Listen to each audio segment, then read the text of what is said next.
नमस्ते बच्चों, विज्ञान के सेशन में आप लोगों का स्वागत है। आज से हम लोग एक नया चैप्टर स्टार्ट कर रहे हैं, वो है परमाणु की संरचना।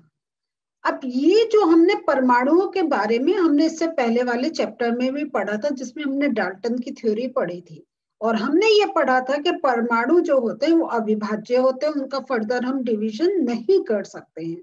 लेकिन जैसे जैसे आगे और रिसर्च हुई तो हमें लगा कि कुछ परमाणुओं में भी कुछ और कण होते हैं।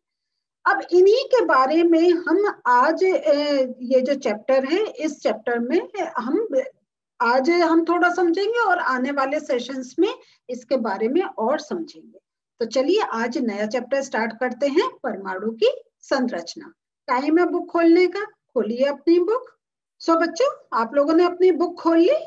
Okay, very good. तो आज हम लोग नया चैप्टर स्टार्ट कर रहे हैं, परमाणु की संरचना, जिसको हम स्ट्रक्चर ऑफ द एटम भी बोलते हैं।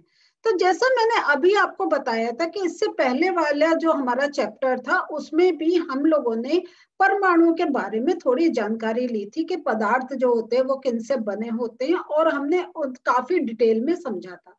तो अब अगर हम जैसे देखते हैं तो ये जैसा आपके इस चैप्टर के स्टार्टिंग में ही कह रखा है कि हमने इस अध्याय में देखा था कि पदार्थ परमाणुओं और अणुओं से मिलकर बने होते हैं, और हमने ये भी देखा था कि जो विभिन्न प्रकार के जो पदार्थ हमें एक बाय नेचर हमें जो मिलते हैं, उनका जो अगर हम देखें तो इन पदार्थों का जो अस्तित्व होता है वो उन परमाणुओं के कारण होता है। जो परमाणु है, जो आपके एटम्स हैं, तो अब और हमने ये देखा कि जब पदार्थ में जो डिफरेंस हमें देखने को मिल रहा है, हमें से एक ही प्रकार के पदार्थ नहीं मिल रहे हैं, हमें विभिन्न प्रकार के पदार्थ मिल रहे हैं। तो वो जो पदार्थ में जो विभिन्नता देखने को मिल रही है, तो इसका अर्थ है कि उनके एटम्स में, या अगर हम कहें उनके परमाणुओं में कुछ एक डिफरेंस होता है, जिसके कारण हमें अलग अलग पदार्थ देखने को मिलते हैं।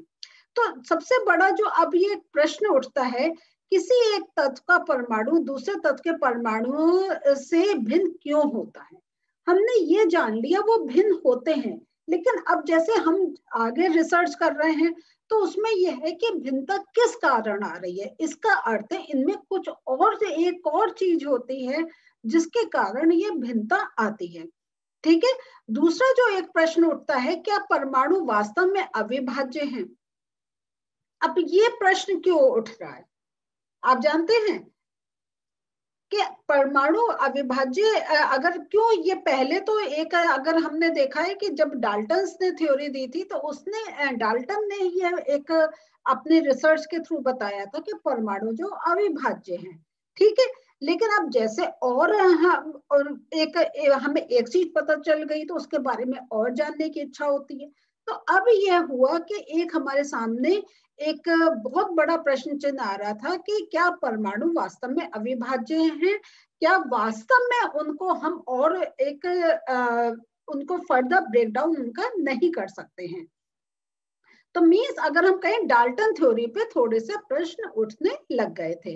तो यहाँ जो है कि जैसे हमने देखा था कि डाल्टन ने प्रतिपादित किया था या परमाणु के भीतर छोटे अन्य घटक भी विद्यमान हैं, कि अगर हम ये कह रहे हैं कि वो अविभाज्य एक उसके ऊपर प्रश्न चिन्ह आ रहा है, तो इसका अर्थ है कि उससे छोटे और भी कण एक जो पदार्थ में खाली परमाणु नहीं, उससे भी छोटे कण उपस्थित होते हैं।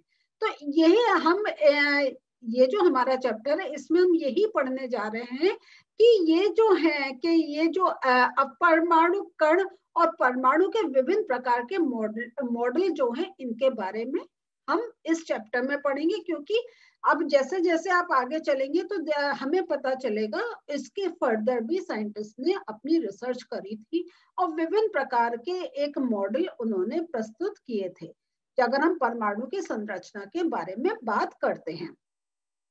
और ये जब इन्होंने जब अपनी और जो रिसर्चेस आई तो उससे क्या हुआ कि इनसे ये पता चलता है कि ये कण परमाणु के भीतर किस प्रकार व्यवस्थित होते हैं। तो इससे आपको ये पता चल गया कि खाली परमाणु नहीं, उसके अंदर और छोटे एक कण होते हैं और वो जो कण उसमें उपस्थित हैं तो वो किस प्रकार एक उसमें एक व्यवस्थित है, उनका किस प्रकार एक डिस्ट्रीब्यूशन है एक किसी परमाणु के अंदर। तो जब हम देखते हैं 19वीं शताब्दी के अंत में ये जो हमारे वैज्ञानिक थे उनके सामने एक बहुत बड़ी एक चैलेंज आया कि परमाणु की संरचना उसके गुणों के बारे में पता लगाने का, क्योंकि अब ये पता चल गया था कि परमाणु के अंदर भी और कुछ एक छोटे कण हैं। अब उनके बारे में कैसे हम एक एजम्पशन चल रहा है, हम एक गैस कर रहे हैं, लेकिन जब हम साइंस की बात करते हैं तो हमें एक प्रैक्टिकल वे में उसको प्रूव करना होता है। तो अब उनके सामने एक चैलेंज आ रहा था कि हम इसको कैसे प्रूव करें कि परमाणु के अंदर और छोटे एक कण होते हैं। तो यहाँ पे जो है हम देखेंगे कि जो परमाणु के अविभाज्य ना होने के संकेतों में से जो एक जो सबसे बड़ा संकेत आ रहा था वो आ रहा था कि स्थिर ये जो है स्थिर विद्युत तथा विभिन्न पदार्थों द्वारा विद्युत चालन की परिस्थितियों के अध्ययन से उनको ये आइडिया लगा था कि परमाणु के अंदर और भी कुछ एक कण होते हैं। कि अगर हम कह रहे हैं इलेक्ट्रिक करंट पास हो रहा है तो इलेक्ट्रिक करंट किस कारण पास हो रहा है? क्या परमाणु चल रहे हैं? नहीं, परमाणु, क्योंकि जब उन्होंने अपने एक्सपेरिमेंट्स करे थे तो देखा था कि परमाणुओं का मूवमेंट नहीं मिल रहा है, लेकिन जो करंट, अगर हम कहीं जो एक कंडक्टिविटी देखने को मिल रही थी, वो जो करंट पास हो रहा था, हीट पास हो रही थी, तो ये क्या हो रहा था, किस कारण हो रहा था? ये जब देखिए इस प्रकार उनको तब आइडिया लगा कि खाली परमाणु नहीं, इनके अंदर भी कुछ एक ऐसा कण होते हैं जिससे चालन की क्रियाविधि होती है। तो पदार्थों में आवेशित कण जो आपका ये नया टॉपिक, इसमें हम फर्दर टॉपिक पर जा रहे हैं। तो पदार्थों में आवेशित कणों की प्रकृति को जानने के लिए और हम एक पहले आपको एक एक्सपेरिमेंट करके समझाते हैं कि हमने ये कहा है कि जो पदार्थ के अंदर और कण हैं, और वो कण जैसा अभी हम विद्युत करंट की बात कर रहे थे कि वो एक फ्लो हो रहा है, तो इसका मतलब है कुछ एक आवेशित कण होते हैं जिनमें चलन आता है। अब ये आवेशित कण का अगर हम देखें, आपने ये ऐसे एक्सपेरिमेंट क्या, ये हम एक अपने खेल खेल में ये कार्य करते हैं, लेकिन इसी प्रकार की जब ये हमारे साइंटिस्ट ऐसी कोई गतिविधि देखते हैं तो उनके एक प्रश्न उठता है, ये सब क्यों हो रहा है, ये कैसे हो रहा है, इसके बारे में जानने की इच्छा होती है। जैसा आपका इसमें एक क्रियाकलाप दे रखा है कि आपके सूखे बाल हैं, ये आप करके भी देखिएगा, मैं भी आपको समझा रही हूँ, लेकिन मैं ये बता रही हूँ ये आप कर भी सकते हैं अपने घर पर, कि आपके बिना तेल लगे बाल, जब आप बाल अपने वॉश कर लेते हैं तो उन पर आप कंघी अपनी एक करिए, और ये कंघी को थोड़ी देर, मतलब ये है कि ये नहीं, थोड़ी देर 2 मिनट के लिए आप उसको अपने जो बिल्कुल एक सूखे बाल है उस पर चलाइए, और फिर वो जो है कंघी नहीं, आप इवन स्केल से भी कर सकते हैं, स्केल को भी अगर आप अपना बालों पर चलाएं, और फिर छोटे छोटे आप कागज के पीसेस रखिए, और वो कंघी या स्केल कागज के ऊपर थोड़े एक डिस्टेंस पर, है ना, कि ये नहीं कि एकदम थोड़ा सा, कि उसके थोड़े क्लोज हो, तो वो आप रखें, तो आप देखेंगे जो कागज के पीसेस हैं वो उस जो आपका स्केल है या कंघा है उस पर अट्रैक्शन स्टार्ट हो जाएगा, मीन्स वो पेपर अपने आप ऊपर आकर उससे चिपक जाएंगे। तो क्या हुआ, हमने जब रब करा, जब अपने बालों से करा, तो क्या हुआ, पहले अगर हम और आप ऐसा करें, आप बिना अपने सिर पर चलाए उसको कागज के ऊपर रखिए, पेपर नहीं अट्रैक्ट होंगे, लेकिन जैसे ही आप अपने कंघे को या स्केल को सिर पर खूब चलाएंगे और फिर रखेंगे, थोड़ा कागज के पीसेस के पास लाएंगे, तो अट्रैक्शन आएगा।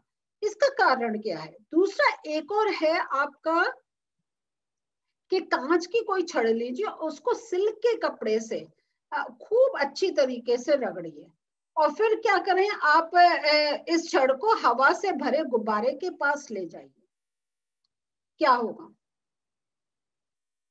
छड़ के साथ आपका गुब्बारा चिपक जाएगा।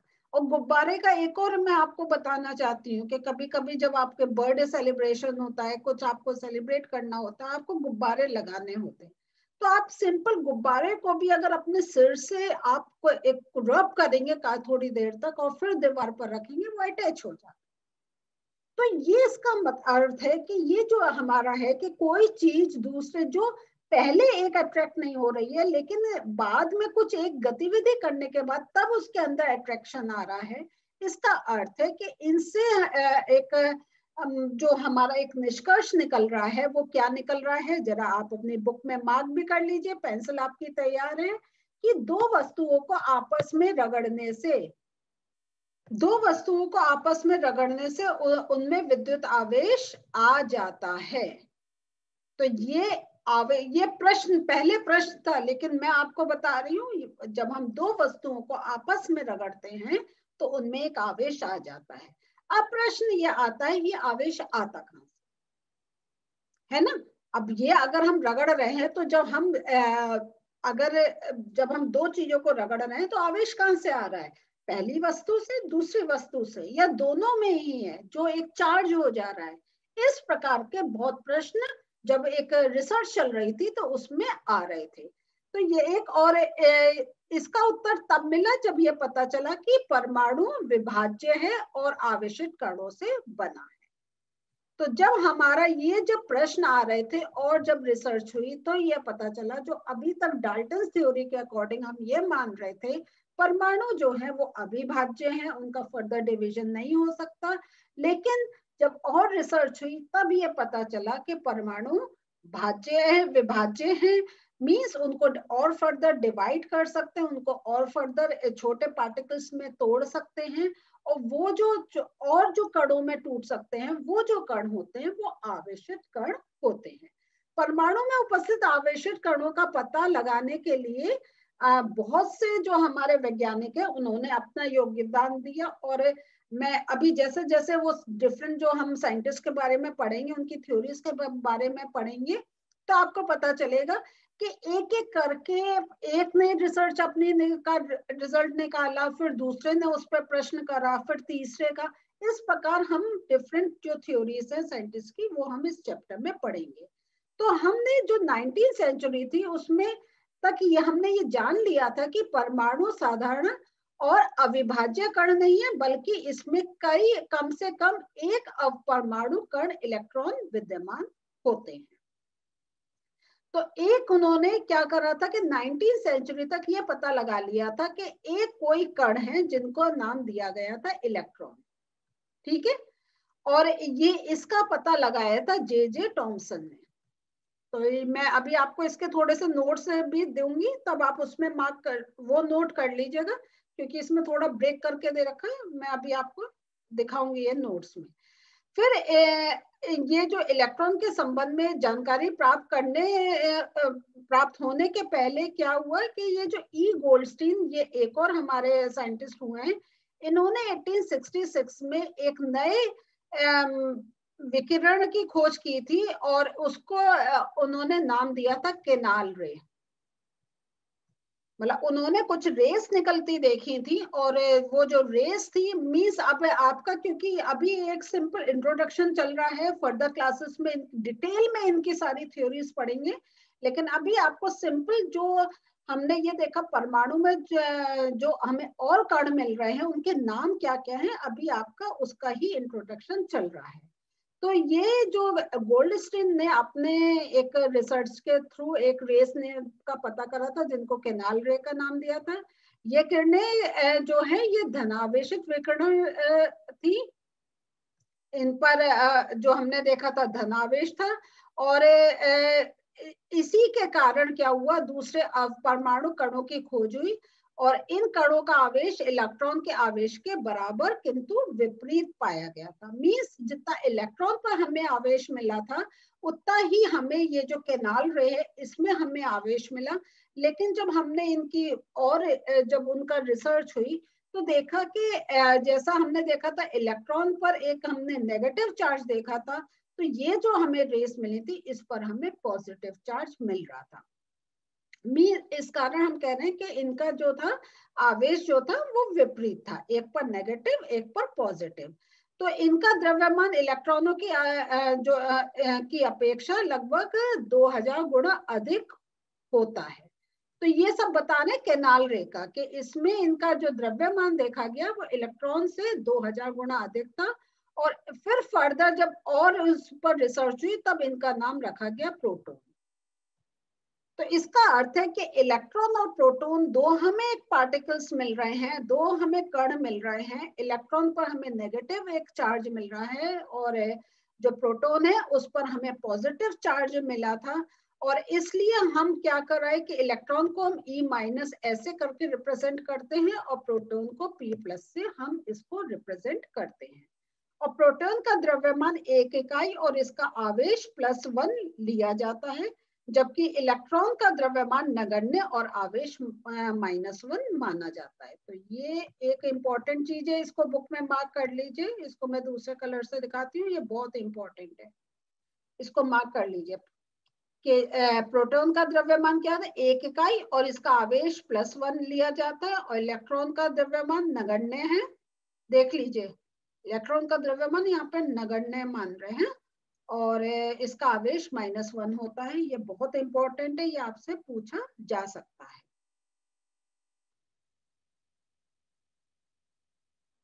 फिर फर्दर जो है वो हम ये देखते हैं कि ये भी माना गया कि परमाणु प्रोटॉन और इलेक्ट्रॉन से बने होते हैं।